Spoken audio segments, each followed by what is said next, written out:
Hi everyone, we'll be starting in just a minute or so at 2 o'clock, the food bank webinar.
So we'll be using,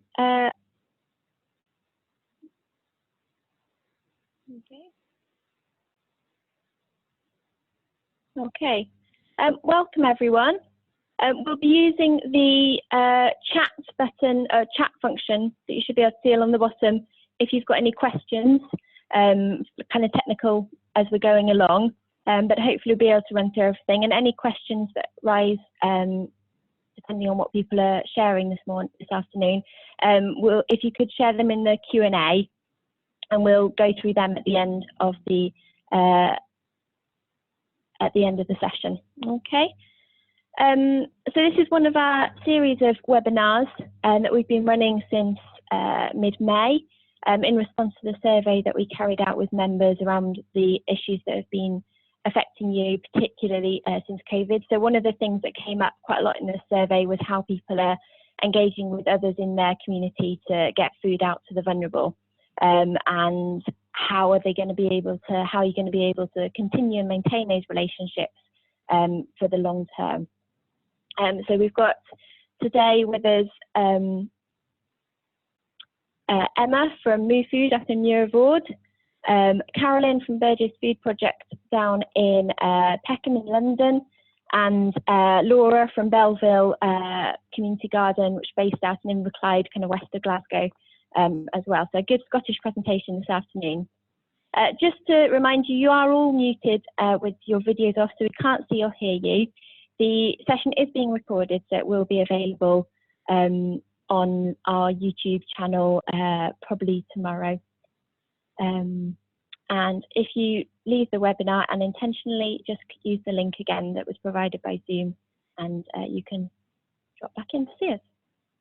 Okay, so first of all, we're going to pass over to, ignore this, we're going to pass over to Carolyn, who will be able to, who's sharing her own thing. So this is the first technological little bit, and I'm going to stop sharing, and Carolyn's going to take over. Oh, Carolyn, you need to unmute. Thank you very much. So yes, I'm involved in a project down in Peckham in South London. We're called Glengall Wharf Garden, but we're also confusingly known as Burgess Park Food Project. And later on this year, we're hoping to tie up some loose ends, officially change our name to Glengall Wharf Garden, and even incorporate as a charity. Because up till now, we haven't been. So we're right next to Burgess Park, which is quite a large park in Southwark in South London, near Peckham.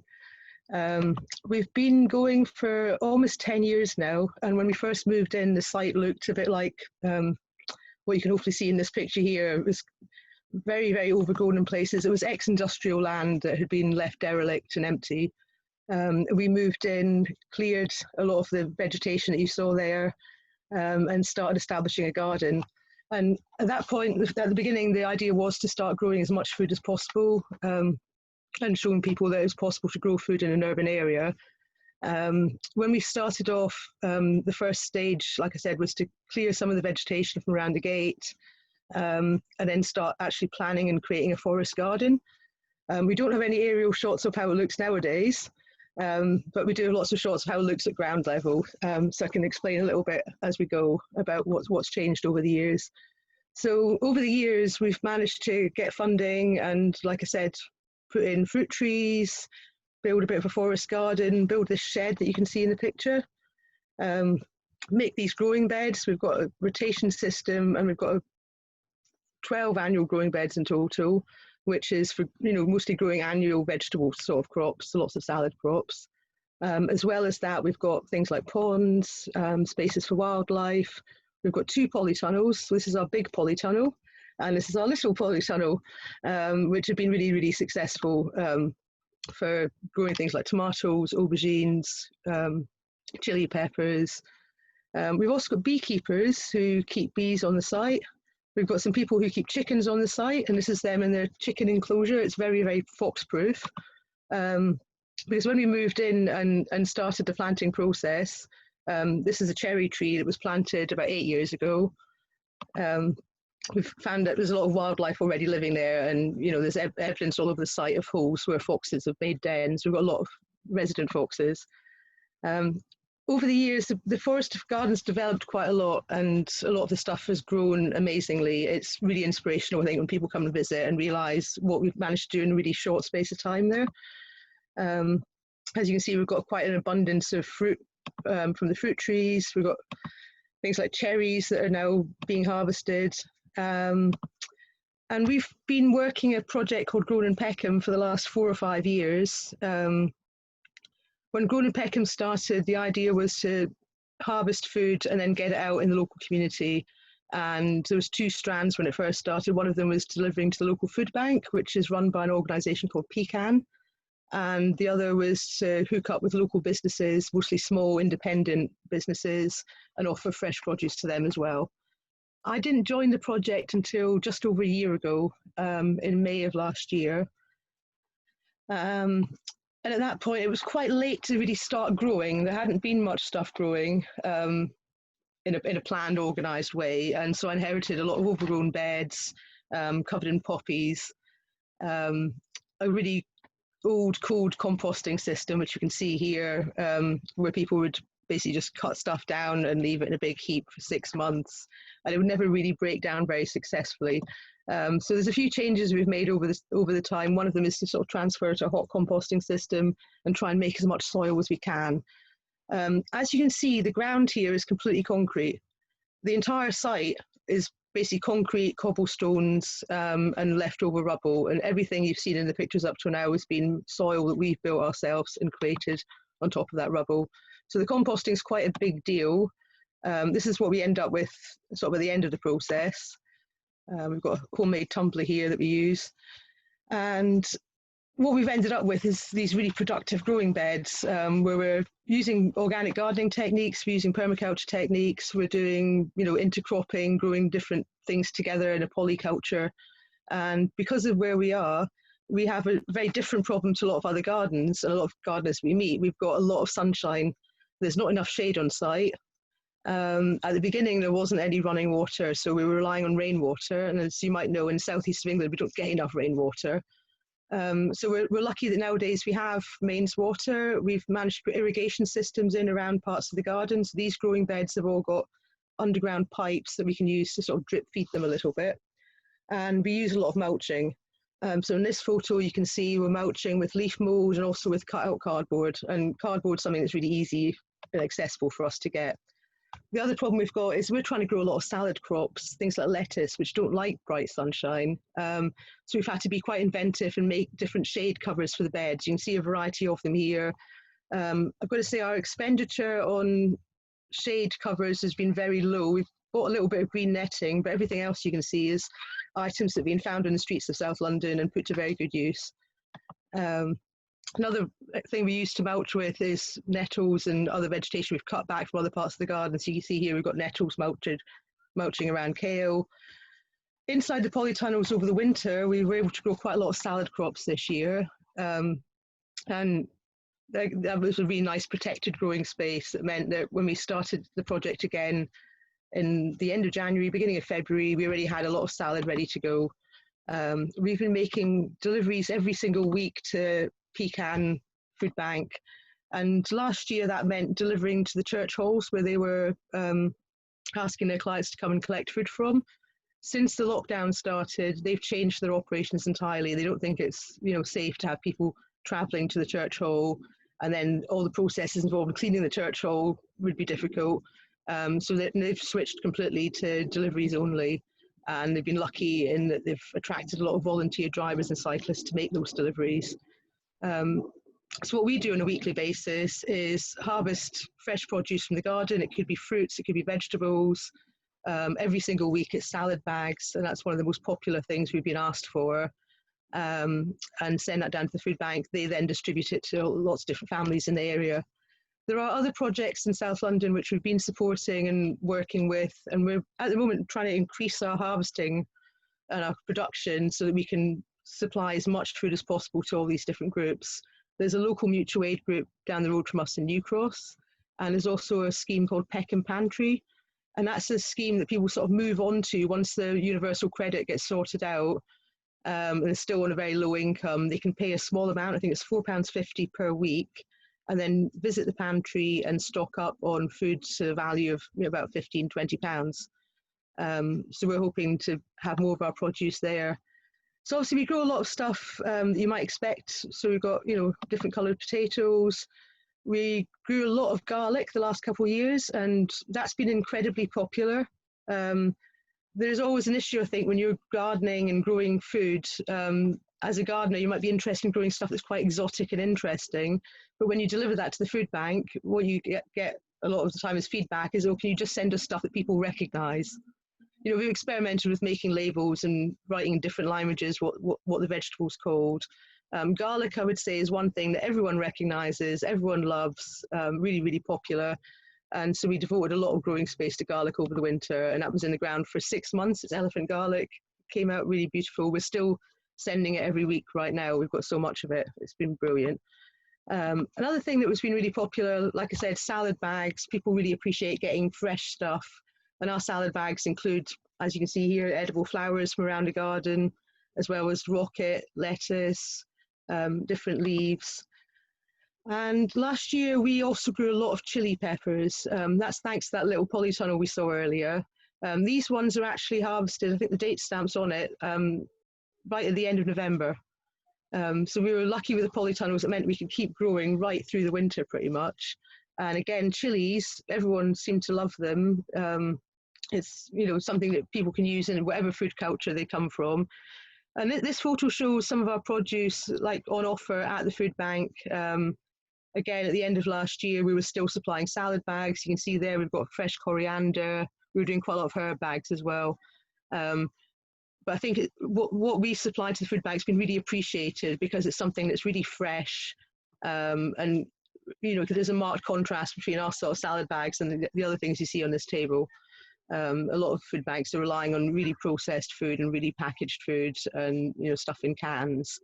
And that's all very well, but I think people really have a hankering for fresh produce as well.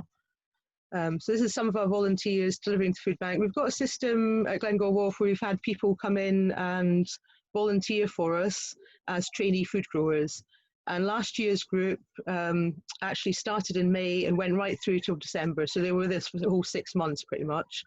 This year we've done things a little bit differently because we recognise that 6 months is a really big commitment for somebody to take on a voluntary basis, and start doing 6 weeks modules instead. So our first module this year started at the end of February, and this is to the volunteers from that winter period. And despite it being winter and that sort of hungry gap time, we were able to still harvest quite a lot of stuff then. So like I said earlier, we've had a lot of demand for salad bags. It's the one thing the food bank always asks for, can we increase our amount of salad bags that we can offer? And we've actually managed to treble the number of salad bags we're making every week to try and cope with the demand in the recent months. You can see in this picture that we've had to bring in a few changes since COVID struck. One of those is that nowadays when our volunteer food growers are bagging up salads, they're all wearing masks to do so. And that's really, we want to prevent any possible risk of anyone salad being contaminated. We're aware that the food bank's delivering to people that might be vulnerable, might be shielding, and that's really important to us. We always set up a bit of a production line with our salads. We do tend to wash a lot of it just to be on the safe side. Like I said, the garden's full of foxes. We don't know where they've peed. And here you can see the other sorts of green stuff that gets put in bags, as well as parsley here. We've got sort of mixed greens. We've got mustard greens. We've done kale. We also harvest things like mint. Sometimes we'll make bags with an entire herb, coriander, mint, parsley, whatever in the bag. Sometimes we'll mix these sprigs in with salad bags. What we realised though is that if you're getting one delivery a week of fresh salad, that's all very well, but you might want to use the mint, you know, after a few days and it's gone a bit brown. So what we'd like to start doing this year is make more potted up culinary plants available. So right now we've got mint seedlings on offer. We're going to be doing basil, we're going to do coriander, we're going to do parsley, and actually send them out in pots ready to grow on a windowsill to the same families that we're getting the food bank parcels. So here again, we've got our volunteers this summer bagging up salad bags. And thanks to the polytunnel again, you can see, you know, we've got courgettes, cucumbers and so on already growing. We've already started sending cucumbers to the food bank, which is great. And we hope to be doing that right through the summer. We've also got our first tomatoes coming. And all our deliveries are done by bike. So we tend to just use these green crates, strap them onto the volunteer's bike and send them off down the road. Another innovation we've started with this year is that we've got a lot of soft fruit growing in the site. So as you can see, we've got strawberries, raspberries, loganberries, red currants, black currants. We've got some white currants as well. In the past, Glengall Wharf Garden used to host sort of preschool children and a parents group called the Little Gardeners every Monday. And they'd be in the garden playing, spending time in nature, doing whatever, but as a result tended to eat a lot of this soft fruit. So there wasn't a lot left over spare for the food bank or anyone else to harvest. This year they haven't been there because of the lockdown. So it actually means that this year we've had quite a glut of red berries that we've been able to turn into jam. So again, we're starting to think about ways that we can preserve our produce and then send the jars of jam along with deliveries in future. Mentioned already that we've made a few changes since the lockdown started. One of the things we've changed was rather than having 12 trainees there at a time, we've split ourselves into two groups. So we've got 6-7 trainees there at a time, and we can maintain that sort of 2 metre social distance, even if it rains, even if we're trying to have lunch in some sort of same area together. You've seen the masks being worn. Obviously, we've got even more strict hand washing and hygiene protocols for everyone that visits the garden. And we've also made a few new systems. So here we've got hands-free hand wash system. This is called a tippy tap. It's actually used all over the world in different places. It's something that aid agencies quite often take in as an idea to the developing world, where people haven't got much access to water and don't have good sanitation facilities. Really, really simple and cheap to make. All you need is a plastic container, some bits of string, and then the bit of wood, the plank at the bottom is designed that you can maneuver it with your foot, and then it tips the bottle, the water comes out, and then you can wash your hands. There are also designs out there for doing a similar thing with soap dispenser. So that soap dispenser sitting there in the picture is going to have a little hands-free device added to it before we open the garden up to the public. And actually this tippy tap system you can see here, you can also see in the picture our compost toilet in the background there, and on the left-hand side our rainwater harvesting tanks. That would be interesting for some people. But yeah, I think as we've all said before, one thing that Social Farms and Gardens members have been really good at traditionally is encouraging people to wash their hands, you know, after gardening, after handling the chickens, after petting the goats or whatever. And so that's something, you know, we're staying on top of. That's just a very brief introduction to sort of what we do in the garden and how we do it. I'm sure people are going to have lots of questions later on, and I can sort of answer specific inquiries about where we get equipment from. For example, we've been getting compostable bags from an organisation called Polybags, and that's what we tend to package all our vegetables in. But yeah, I'd be really interested to hear about the other gardens, and then we can get on to the questions.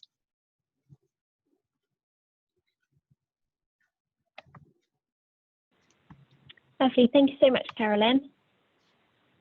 Right, I'm just going to pass over to Emma from Moo Food. Emma, do you want to let me know when is the best time to click through? Yeah, I'll just put my thumb up if you can see me, Alison. Yeah, perfect. Yeah. So are you just putting my screen on just now? Super. There we are. Well, hi everybody. So my name's Emma and I am the founder of Moo Food. And Moo Food is a community-led food charity based in the Highlands of Scotland in a little village called Muir of Ord. So that's what the Moo stands for, Muir of Ord, just in case anybody was wondering. So our mission at Moo Food, as you can see here, is to inspire environmentally friendly living and to build community resilience by bringing people together to grow food, knowledge and confidence. And you might have noticed that we've got 4 different little icons on our logo, and these are quite important to what we do. They kind of sum us up, if you like. So first one is growing. So not only do we grow and hopefully inspire others to grow yummy, tasty food for all, but we are growing community spirit, knowledge, confidence, and friendship. And then learning is at the heart of all that we do. And we aim to bring people together to teach each other and create a culture that promotes experimenting, knowledge sharing, and is supporting. And then reducing. Although our primary focus is to reduce our environmental footprint through reduced food waste and promoting shopping local and other sort of low carbon food choices, our work also helps to reduce social isolation, food poverty and inequality. And then our last thing that we do, maybe the most exciting bit, is eating. The hugely rewarding part of our work is bringing people together to celebrate the joy of the food that we've grown with our friends and our family. At Moo Food, we've created an edible village with 25 different growing boxes across the village, and we've got a few orchards. Our main one's got 50 trees, but we've got some pocket orchards around little nooks and crannies in the village as well, and we've got a couple of polytunnels. So a lot of the stuff that we do is about growing food and making good nutritious food available for anybody in our community to help themselves to. But what I'm here today to specifically talk about is our community fridge. So our community fridge is in the heart of our village, and it's a platform for sharing surplus food. So that surplus food might come from people within the community if they've perhaps bought too much or they're heading off on their holiday and they want to share what they have as extras rather than putting them in the bin. And also we work with our local businesses and retailers. The thing about the Moo Food fridge is that it's a real environmental message. That's our main focus. That's how we get everybody and anybody to come along to take things from the fridge or to put things into the fridge. But we're really conscious about the discrete benefits that are there too, and especially in times like just now, we do realise that we are tackling the issue of food poverty. So the fridge works because of a fantastic partnership. So there's some key partners. So we work with our local development trust, and the fridge is actually housed on their site and they pay the electricity for that. And another key partner is our local primary school, and the kids at the local primary school clean and do the daily checks, the temperature checks and the daily cleaning of the fridge during term time, Monday to Friday. And they're learning pretty young about the importance of community, the importance of volunteering and the importance of everybody working together and looking after each other. And they're pretty proud of their community fridge. And I put this little photograph in here because I just love it. And this is them with their Moo Food flag.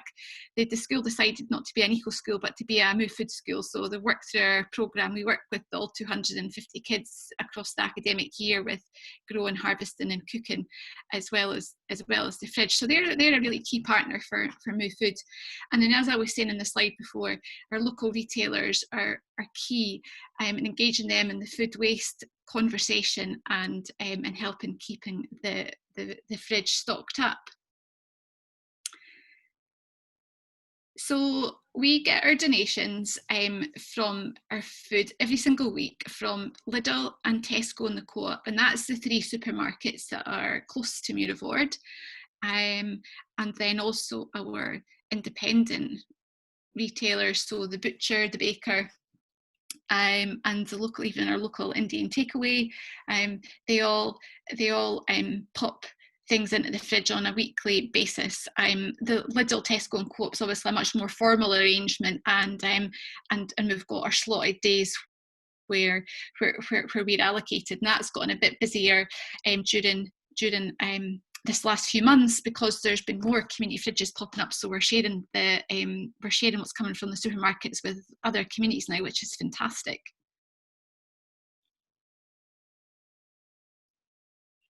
And so not only does do we have donations from other people, Move Food grows food throughout the village for 12 months of the year. As I was saying, we've created an edible village, so we harvest a lot of the fruit and veg and herbs that we grow, and we pop them in the fridge so people can get access to them that way. And people are also encouraged to come and help themselves to harvest it for themselves. But for those that maybe feel slightly more nervous to do that, we make sure that every angle's covered and we harvest it and pop it in the fridge directly.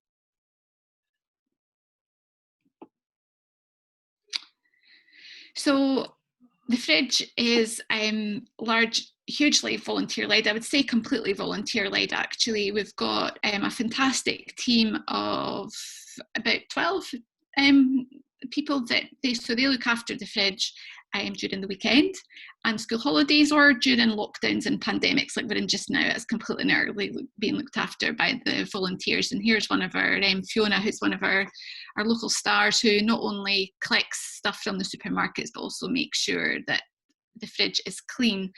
And you see that little slide there that we were promoting on Facebook and celebrating our volunteers, to say that we've had over 50 volunteer hours per month goes into keeping their community fridge looked after. So the volunteers really are key with this, and we actually have a fridge coordinator volunteer who coordinates the rota for all the collections and all the cleaning. So the whole idea for Move Food is to make the whole model completely and utterly volunteer led, and the fridge is a real kind of positive example of one of our initiatives that are.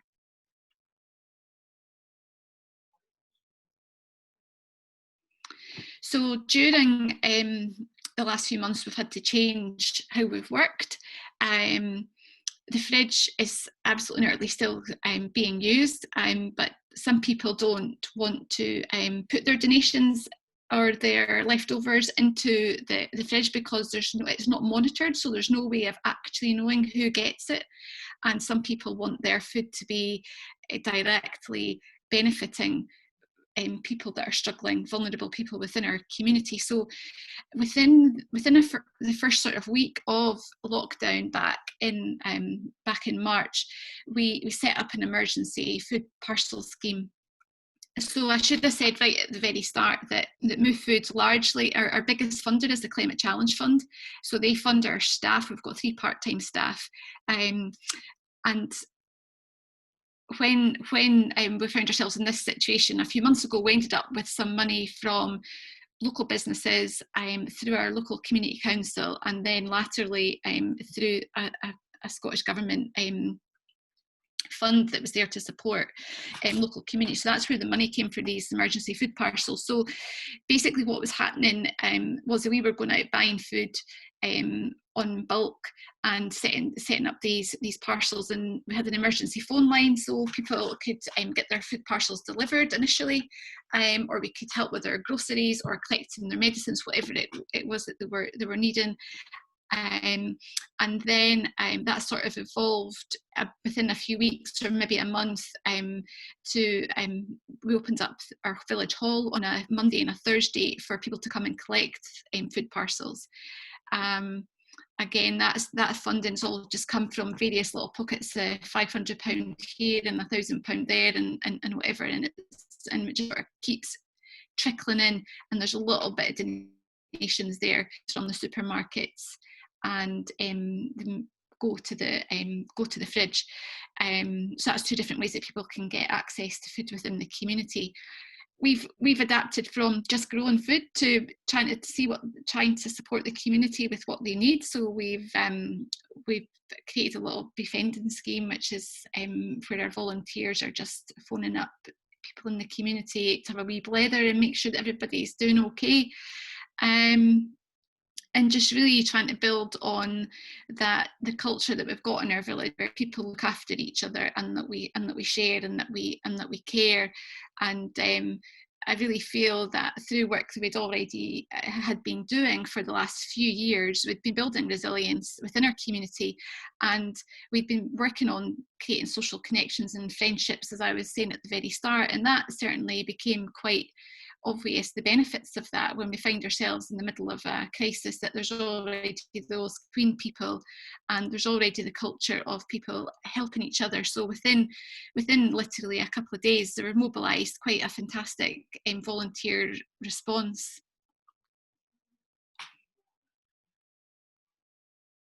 This slide's out of sync, so I apologise for the lack of flow here, but I thought that was quite exciting, that to put the whole thing in context. In June last year, which is a fairly average typical month, we had 63 kilograms of food that went through the fridge, and then June this year, you can see there was 526 kilograms, and that extra food, not quite 10 times, but almost, is really up from the donations from the supermarkets.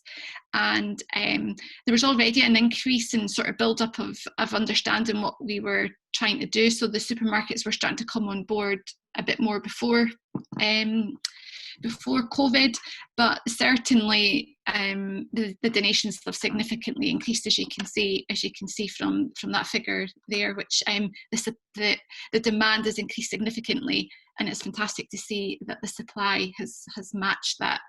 And I'm sure a question might be, what do we do with anything that's left over? Well, there's very, very little left over. It really goes out as quick as it goes in. The fridge gets stocked up, and it's empty pretty quick. But we do have a little composting system for if there's anything left over, or anything for hens, and we've got buckets around the back for the volunteers to put things in, just in case there is anything left over. But we're finding that most of that's getting taken. So back to COVID.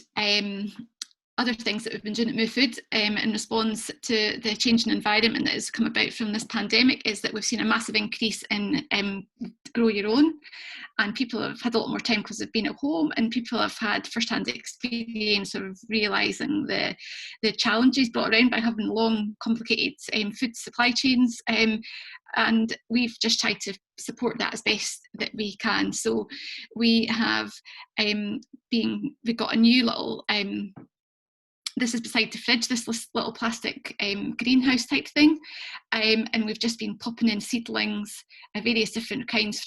We've had tomatoes and courgettes, as you can see. There's some different kind of salad leaves there. We've had a right variety of things where people can come and help themselves. So the same principle of the fridge. If anybody in the community has had more seedlings than they've needed, which is often the case, they've come and shared them in this little greenhouse, and then Move Food's grown a lot extra so that people can come and help themselves to that. And what you can't see, this is beside the fridge, but then there's also another little cupboard beside it all, which has got everything from nappies and sanitary towels to shower gel and anything else that we've been able to get to help people, because obviously it's just not food that people are they're struggling with at this time. It's other things. So we've sort of expanded the concept of the fridge to include support to help people for growing their own, and we've developed a new YouTube series. So if anybody fancies a laugh, they can go and check that out. We've got What on Earth Do I Do With, and then whatever we've done rhubarb and nettles, and when things have gone wrong, we've kind of kept them in and tried to make them real. So I think one of the ones, the girl was making something with rhubarb and dropped her mobile phone in the middle of the pot while she was doing it. So yeah, we're just trying to support people to keep it real and help people on their journey growing more of their own food. So although we've not been doing our normal workshops, it's been exciting to learn new skills. I don't think any of us are going to be any movie stars anytime soon, but it's fun nonetheless.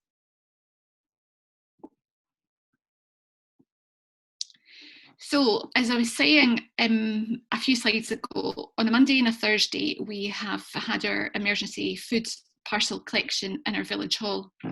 And we realised pretty early on that people that were in need of coming to collect these parcels were feeling a little bit embarrassed to come and collect them. And for a lot of people, they found themselves in the first time in their life in the situation where they've actually needed to ask for help. And obviously that's quite an emotional experience for a lot of people. So we tried to think, well, how can we deal with that discreetly? And we sort of tried to take a bit of the model of the Fridge, where we've dealt with food poverty in our village, with the Fridge having the environmental message. So we thought, well, how can we be discreet about the food parcel? So we ended up creating this swap shop, whereby we have, in amongst the food, you can come and get DVDs and books and kids' toys and crafts and anything else that we thought that would help people get through the challenge of being in lockdown. You know, we've been amazed at how popular jigsaws have become. The library's closed, so people have been coming in and switching in and out their books.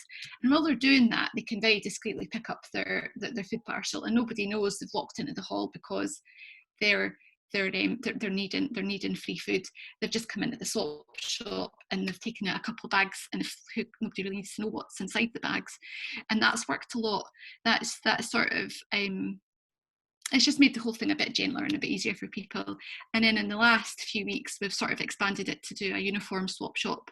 So people have been sharing their school uniform, because we were finding that our asks for food parcels have increased as parents are trying fork out money, shoes and bags and school uniform to get back to school.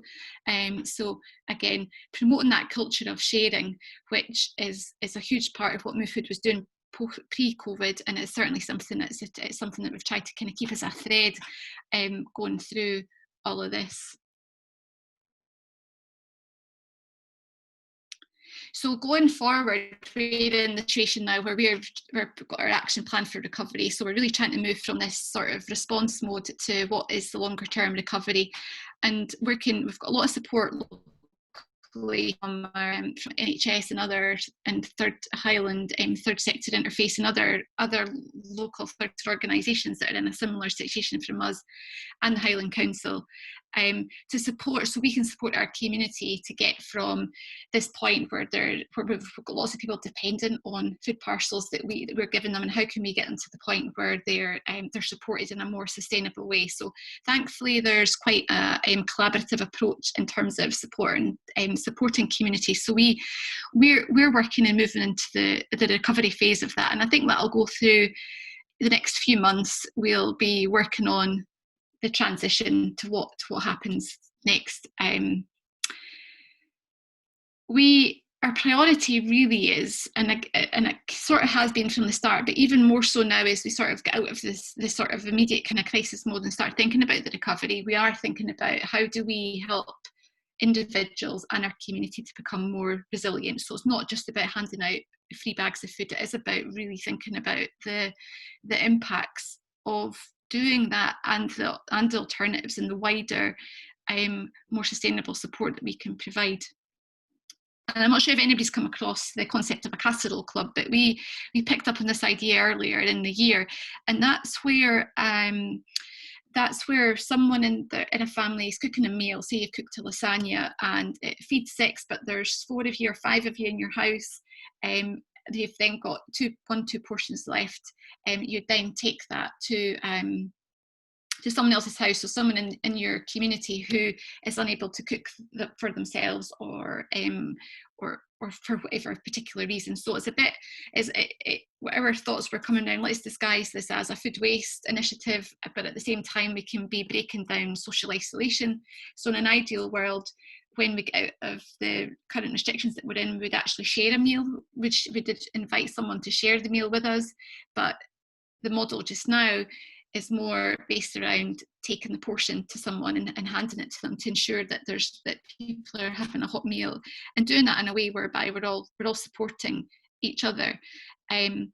so I guess the last thing to sort of say from us in Move Food would be that we're building on that sharing and caring nature and culture that we're trying to create within our village, so that when we're faced with adversities in the future, which we inevitably will be, that we've got a culture of that we look after each other, and our people within our community are resilient. And although we've sort of digressed and diversified, if you like, into various different things, it's actually all the same message, and it's all based on the same principles. Just allowed us to be a little bit more creative than normal, I guess. So the last slide here was questions, but we don't need to go to questions because we're going to have questions at the end altogether. So yeah, look forward to answering any queries that you might have when we all conclude at the end. Thanks ever so much, Emma. That was brilliant to hear everything that's going on there. Laura, over to you. Oh, fantastic. That's great to hear from Emma at Move Food. Hi, Emma, again. So at Belleville, we are a community garden, same as Move Food.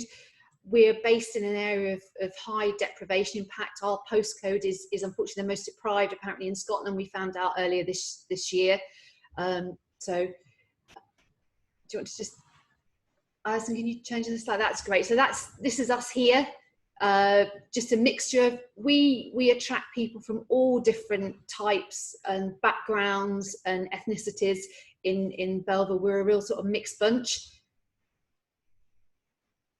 We were started in 2015 when these are the high flats. 7 of the highest high flats I think within Scotland were demolished altogether, and the community fought tooth and nail so that the ground wasn't developed again into more housing. They wanted something for the community, and they toured around lots of different places and chose a community garden from everything they saw, which is brilliant. So we've started from a very small site.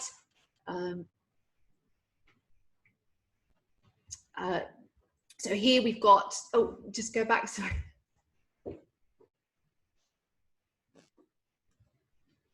Thanks, Alison.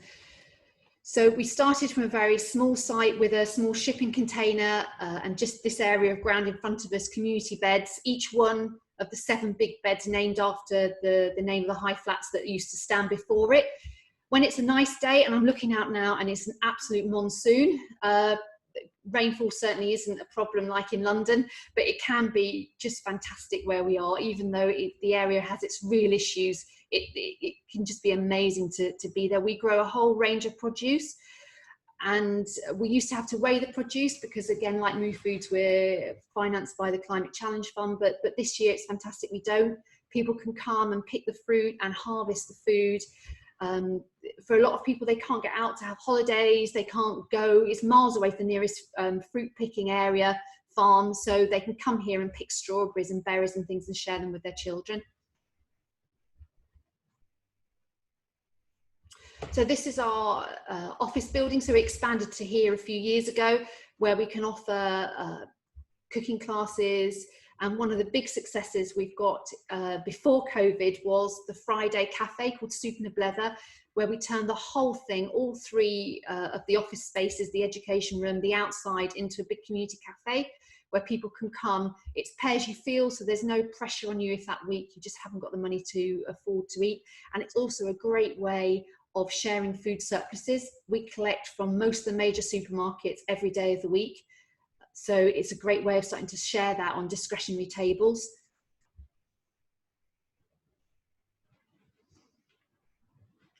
So that's it. We're funded by the Climate Challenge Fund. We have 6 big outcomes. So it's quite a big project spread over from everything from cycling to work within schools. And sorry, Alison, can you just change the slide? Thank you. So we've got 11 community fridges. That's great. It's run on a slightly different system maybe to other community fridges, in that the community fridges are fridge freezers and they're quite small, so they can be tucked away discreetly in, you know, the halls of community centres or schools, and they're replenished regularly. But people are not allowed to put their own food within the fridges, so that we have control over it in terms of health and safety. So it's just a slightly different system, which has worked really well for us. and we've managed to shift sort of about 19,000 kilograms of food within less than a year, including, you know, produce we've grown as well. In terms of our relationship with our volunteers, we don't advertise necessarily for positions to fill, almost like it's a job. We promote people to come to us, placements from schools, future jobs trainees, people who are recommended to us from mental health organisations like SAMH, and we form what we offer around their needs, around what they want to try and do. And I think we're finding increasingly that it's not just about the growing, also the growing and the community gardens can be like a cover for knocking down people's inhibitions and building their confidence. They feel comfortable and at home and free from a lot of the anxiety they face in everyday life. And then it's amazing when they have that feeling, what they can achieve, what talents they have they never realized.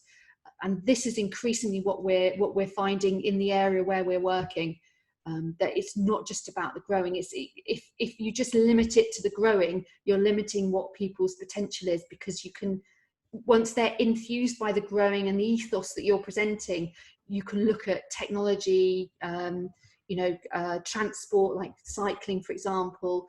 You can look at enterprise job creation, all sorts of different things. So this is one person who spoke to the local press about what we've been doing, who had a history of difficulties with mental illness and has managed to turn his life right around.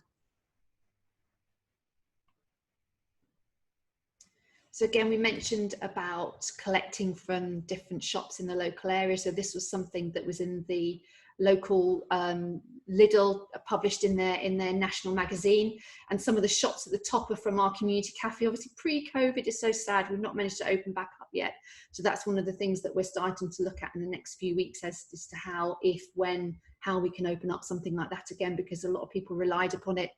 But a lot of people who come to Belleville, unfortunately, have a lot of different illnesses, underlying sort of health conditions they've had to shield just until recently. One of the things that happened when COVID struck, that we're probably most proud of, I think, in the history of our garden, was our partnership with about 6 other local charities.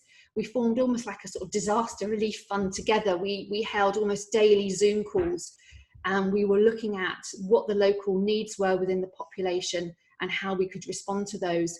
So we were lucky enough to partner together, as well as with the charities, with the sort of social action groups that were forming on the ground.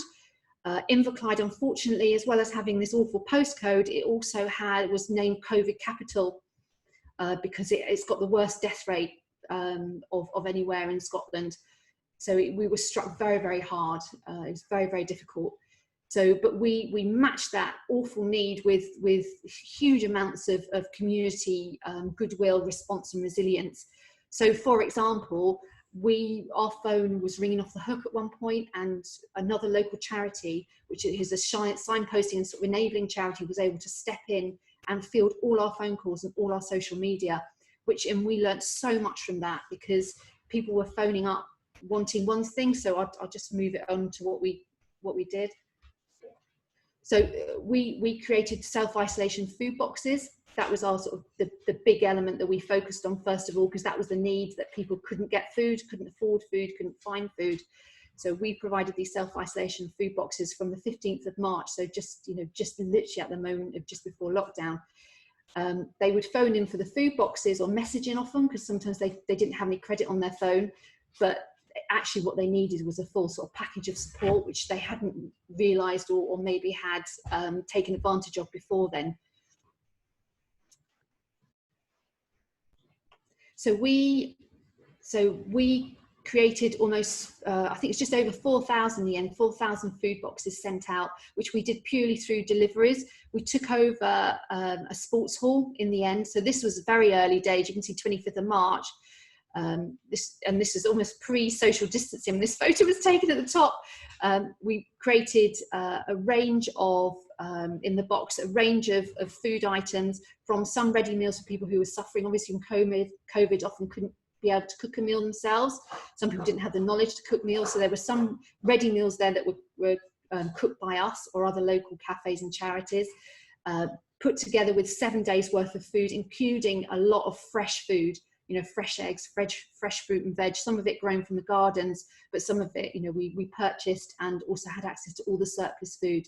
So we were funded to do that by the council from the food fund, but we were able to make that bit of money they gave us go so much further with all this surplus food. Then what we did when we had harnessed these food boxes and got that under control, we then moved to look at, right, what else is the need in the local area? And one of the needs were particularly for marginalised people. So there's a lot of problem with street Valium in our area. There's a lot of dealers, huge issues with street Valium. So a lot of those people who are marginalised, they find it very difficult to ask for help. Their lives are incredibly chaotic. So what we set up was a network of tiny community larders, which are mainly full of tins and some toiletries. And what we did is we leave those in sort of strategic locations so that people can come 24 hours a day and help themselves to that. It's because it's tins, there's no real risk. We put a notice up that they have to obviously wash them after they get them. But we find that that's really working, particularly people who may be homeless, like I said, have marginalised sort of issues with drugs. So as we're entering towards the recovery phase, so we stopped the isolation food boxes at the middle of July because we felt that the rates of COVID were declining, and the people who were requesting the boxes were people who couldn't afford food, and that's a different issue. And so we've signposted them on to other places and are assisting some of them, but we felt that that is a different issue than we set up initially the self-isolation boxes for. You know, we like to think that if you can't afford food, you need to have the money to buy the food that you want to buy, or grow the food that you want to grow. So part of us assisting that as we move towards this different phase is setting up a recipe box scheme. We've been trialling it with 17 families and it's gone absolutely gangbusters. People are loving it. So this is something we really need to capitalise on. We've developed a series of 10 recipe cards of basic recipes, but what we're trying to teach is help people develop is a repertoire of menus that they can chop and change different things in their cupboard. So sometimes we set people the challenge of finding a random vegetable in their cupboard they didn't really know what to do with and putting it into the dish that we create that week. We also don't take anything for granted. So during the time that during lockdown, we were developing the isolation boxes, we were also going out to people and asking, do you have enough things to cook with? One person had a pan, 2 plates and some knives and forks. That's all they had. We'd taken that for granted, I think, that people have enough to create meals with, and they don't. So what we did is a sort of a swap. People donated in lots of cooking equipment, and we used to send cooking equipment boxes out. And we've done the same with the recipe boxes. So we phone each week and say, right, this week you're going to need a knife and a spoon and a chopping board. Have you got all those things? So we're hoping to develop this into a social enterprise. Because I think for us, it's not only about the numbers of the amount of weight that we've managed to shift in terms of surplus food, but it's also about the stories that we're being able to tell. And so, for example, the couple there, that's a mum and her daughter who haven't done cooking before, but they are so in love with our recipe boxes that each week they send in a video of themselves cooking as if they're presenting a cookery program. It's just absolutely fantastic. And the other day, they're now starting not only to cook our recipe boxes, they're starting to branch out and do their own recipes. So they created the most amazing lemon meringue pie the other day, just themselves. And it's just great to see how they're enjoying their cooking. In terms of the challenges we've got, so this was inside our sports hall with some of our game volunteers, so it was really quite a big operation. We had taken over the whole sports hall. There's a number of challenges we need to look at now. Things like personal barriers. People have a lot of anxiety in just going out of the door. So trying new things that we might be encouraging them to try, it's going to take a lot longer than it did before. I think we need to unpick that a lot more. In terms of organisation, we're only small. We managed to do loads, but it just is. It's really difficult, just in terms of on the amount of money that we have and the grand plans that we managed to sort of hatch. organising ourselves is going to be quite a big thing. And the third thing for us is technology. So technology, our own technology at Belleville, it's really challenged us to make the most of technology. And we challenged the staff who've never done any broadcasting, and now we're on Facebook Live 3 times a week. If you have a look at our Facebook page, Facebook Live we found is a fantastic way of getting to communicate with people, because you have that immediacy. It's pinned to the top of your Facebook page, so it's the priority for when anybody's browsing their Facebook if they've liked your page before. And they can also send in comments and they feel that immediacy. And particularly if you're stuck indoors, it's something that people have responded very well to. So this is Johnny, one of our young chefs who used to be a Future Jobs trainee, used to work in Burger King, and now he's like a Facebook star. He's just brilliant. First of all, he refused to go on Facebook, but now he's all over it, and he broadcasts twice a week. So hopefully that gives you a little flavour of what we've been doing in Belleville, particularly during the COVID time, the sort of challenges we're facing now. Lovely. Thank you so much, Laura and Carolyn and Emma. If you want to come back on, I'm going to also ask Diane if you can monitor the Q&A. Just thought it was fantastic to hear 3 quite different examples of what you're doing, all in quite different situations as well. But I think what really shows is that building up those networks already is so important with other organisations, but also in terms of actually building resilience among people. That's not done just through food and food banks, it's done through the growing in the community that goes alongside that, which actually your kind of projects, our kind of food-based projects, our growing-based projects are able to provide so much more than just the standard food bank. So really helpful. Diane, are you there? Are you able to kind of go through the questions, just because I've got the screen share on? So far there's just 2 questions that have been answered by Carolyn, but I'll give a quick, so Amy asked Carolyn whether she worked at the garden full-time, and Carolyn said no, she's part-time 2 days a week, but does more on a voluntary basis, and that there are 2 other people paid to run sessions on Sundays once they're open again. And then the other question was from Helen, asking about logistics, how, I think this was for Carolyn, because it came in before the other 2 were had done their presentations. Interested about logistics. How do you know how much food to take to the food bank? Do you have regular clients? Do you have any problems with food waste? I don't know if Carolyn wants to, she's written a very long answer, which I won't read out. Can other participants see all the questions and answers or not? I think only if they click on the Q&A button at the bottom of the screen. Okay, so there is an answer to that, or Carolyn, would you like to just talk about that and maybe the other 2? In retrospect, I wish I'd spoken a little bit more about the mutual aid group that started in New Cross, because I'm involved in that as well on a personal basis. It's separate from Glengore Wharf, but it does a lot more of the things that both Emma and Laura have talked about. One of the things that group did recently was run a survey of all the people that were receiving deliveries every week, just asking them some really basic questions and, finding out what cooking facilities they had. But I've just learned so many great ideas from you guys, including, finding out if people need a chopping board and a sharp knife, because that wasn't a question in our survey, but it would be really interesting to see if we can share equipment around like that.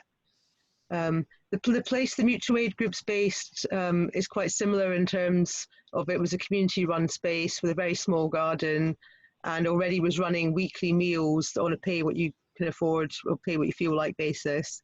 And just before lockdown happened, we had created a new thing in our front yard, which was a community free box, not a fridge, but a free box for all sorts of stuff. And we were envisaging it would be books and clothes and household knickknacks and children's toys, and had just collected enough stuff to start that up, made this lovely rainproof box. And then COVID struck, and we just thought, well, it's not very responsible to have people come and sort of handle all these donated goods with their bare hands. And so we sort of stopped using the box. But we are looking at ways of restarting that sort of community sharing thing in future. And both of you had some really great ideas about how to do that. So we're taking them back to that group. But yes, I think asking people what they want is ideally what you do. And that's what the mutual aid groups, I think the benefit of the mutual aid groups is they are aiming, a lot of the ones I know in London are aiming towards being a mutual aid group where it's not just you're a recipient of charity, but it's a group you can get involved in and you can benefit from, but also put in whatever level of time or energy you've got. And in our case, that's meant there's some people who maybe are stuck at home with their kids and can't go out and travel about London so much, but while they're at home, they could translate leaflets and information into the languages that they use, and then that goes out to other people in their community. Really, really helpful for us as a mutual aid group. So yeah, there's lots of ways people can get involved and contribute, even if they can't come and do deliveries or do stuff at the centre where we're packing. Thanks, Carolyn. I just had one question just in the last minute, unless there's any others that have come through there. No.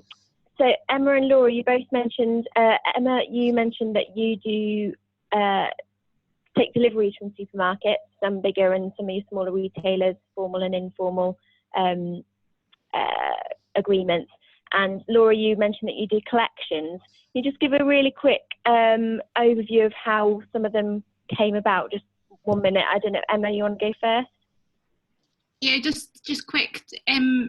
To begin with, actually, it was because some of our volunteers worked in the supermarket, so they were exceptionally informal. So this would be months back, whereas when they finished their shift, there was some sort of loose agreement within Tesco that staff have access to food that's out of date that they can't sell. But then that was all formalised earlier this year through Fair Share. So on the app, so we then accept collections.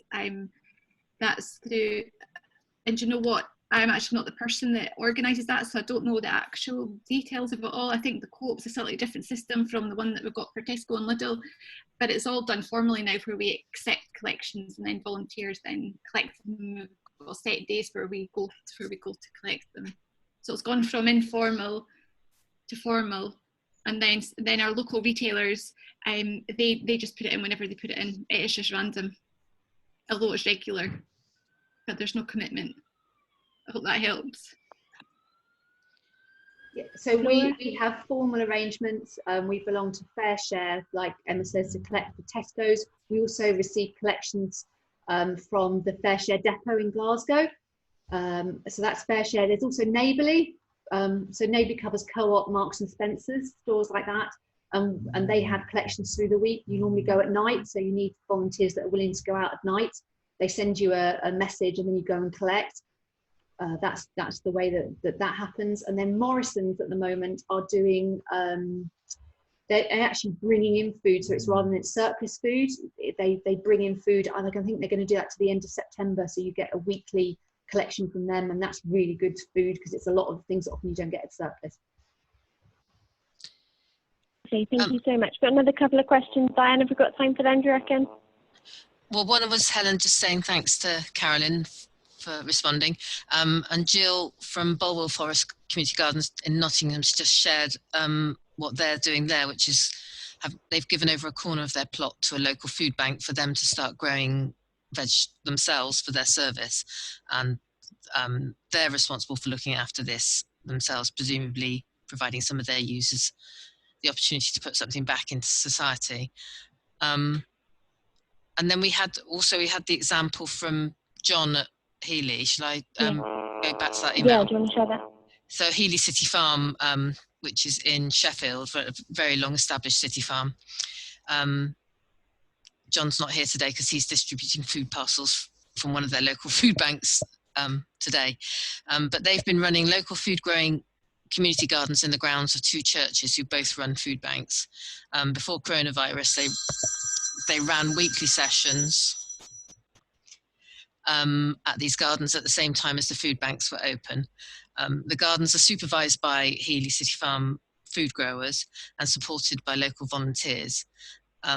We encourage the food bank users to take produce and plants, herbs, tomatoes, etc., to grow at home themselves.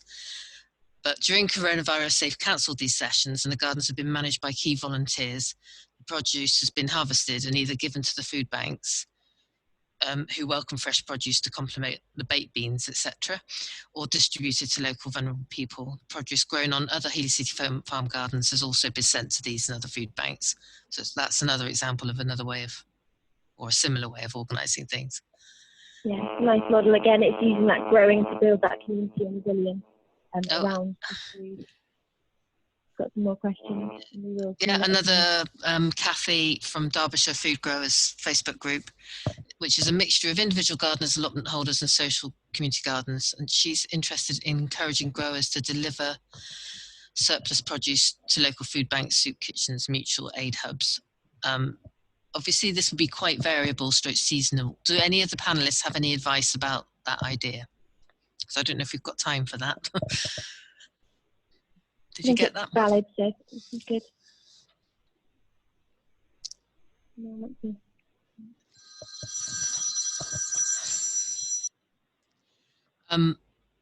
yeah, so yes.